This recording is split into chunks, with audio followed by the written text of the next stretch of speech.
Livro Na Próxima Dimensão, capítulo 4.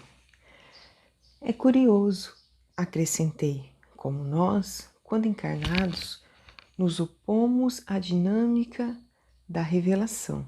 A pretexto de fidelidade doutrinária, oferecemos resistência às obras que pretendem dar sequência àquelas já consagradas. Na maioria das vezes, Inácio, tal acontece porque as obras às quais você se refere não foram escritas ou intermediadas por nós. É difícil que o homem encarnado não oponha resistência à verdade que não seja anunciada por ele. Pausando por um instante, Odilon ponderou com sabedoria. Por outro lado, os excessos de imaginação carecem de ser evitados. Se os médiuns e os espíritos não encontrassem resistência da parte dos que se erigem em patrulheiros ideológicos da terceira revelação, os absurdos doutrinários ou antidoutrinários que produziriam seriam muito maiores.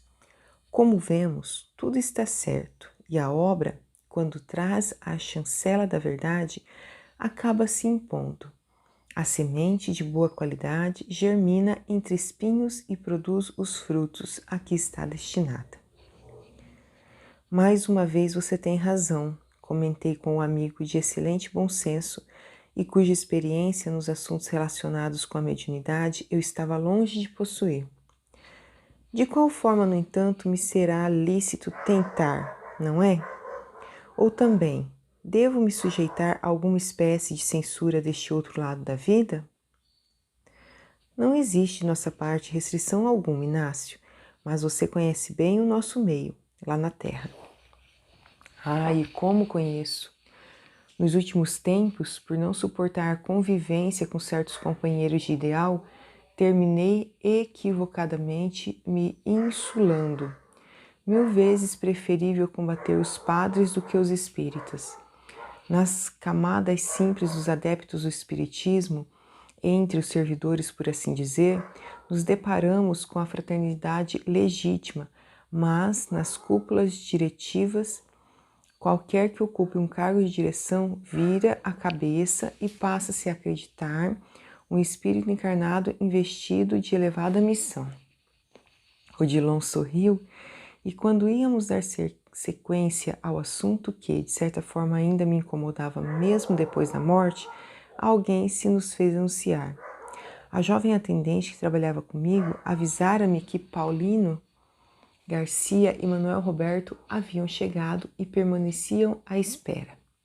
Por favor, peço os dois que entrem. Odilon, sempre gentil, levantou-se da poltrona e cumprimentou os amigos efusivamente. Olá, Paulino. Como vai passando, meu filho? E você, Manuel? Há quanto tempo não nos vemos? É verdade, Dr. Odilon. Tenho andado um tanto ocupado ultimamente, respondeu o antigo enfermeiro-chefe do Sanatório Espírita de Uberaba. Ocupado e preocupado, não é, Manuel? Apertei com naturalidade. O senhor sabe como são os assuntos de família, explicou-se o amigo recém-chegado. A gente desencarna, mas não consegue se desligar. A consciência continua me cobrando um melhor desempenho e tenho muito que fazer para tentar reunir os valores familiares que me dispersaram. Eu também sou um daqueles que não cumpriram bem os deveres de casa. Não exagere, Manuel, retriquei com o propósito de aliviar o amigo, cujo semblante se cobria de tristeza. Você fez o que pôde. Eu, você, o Paulino, o Odilon, todos fizemos o que pudemos. Como se dar o que não se tem? Se a terra não é de boa qualidade, não adianta semear. Reaja, homem. A reencarnação está aí pela frente. Mas é justamente isso que me preocupa, reencarnar e repetir os mesmos erros. Calma, Manuel. Foi a vez de Odilon falar, confortando o coração do irmão que tanto fizera pelo ideal que nos era comum. Não se angustie, os nossos familiares são os nossos analistas em profundidade.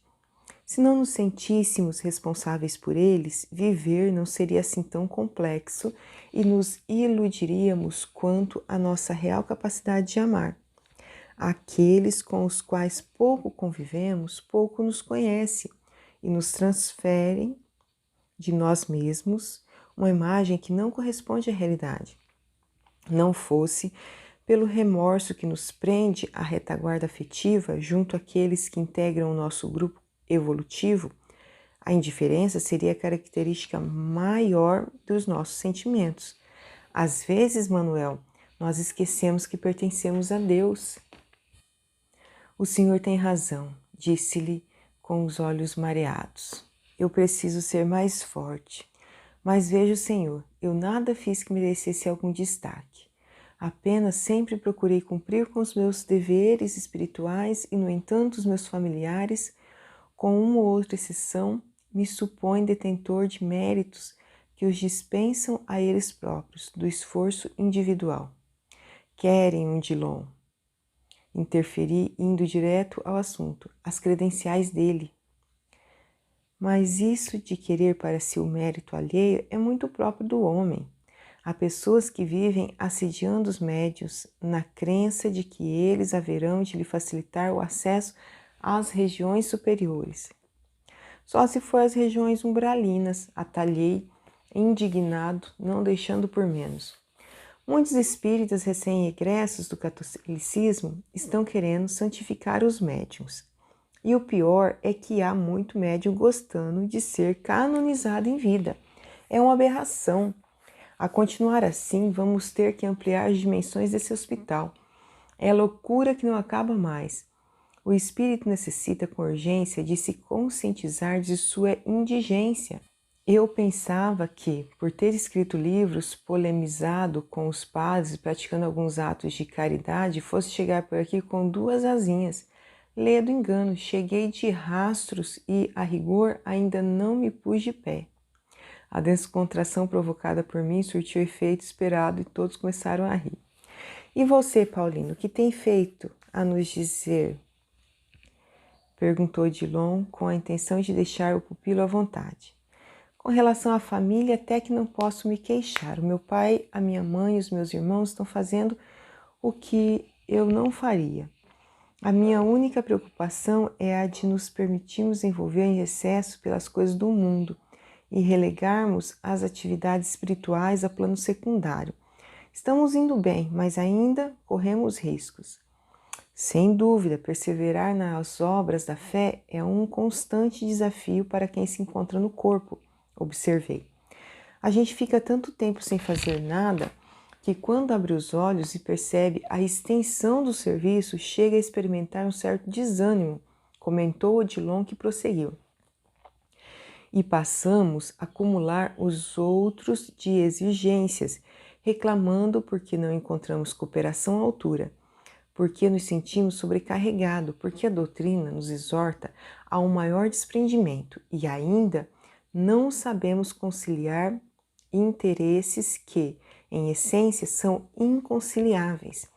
Efetuando breve intervalo, o diligente amigo que todos temos a conta de devotado instrutor arrematou. Não importa, porém, hoje já estamos melhores do que ontem. Quando então nos lamentávamos de braços cruzados, entregues à inércia.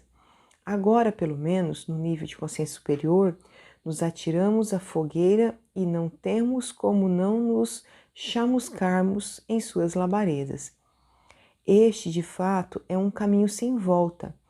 Com menor ou maior aproveitamento, seguimos em frente. Quem descerra os olhos para a luz não mais se contenta com as trevas. O nosso mais breve contato com o Espiritismo é suficiente para incomodar-nos pelo resto da vida.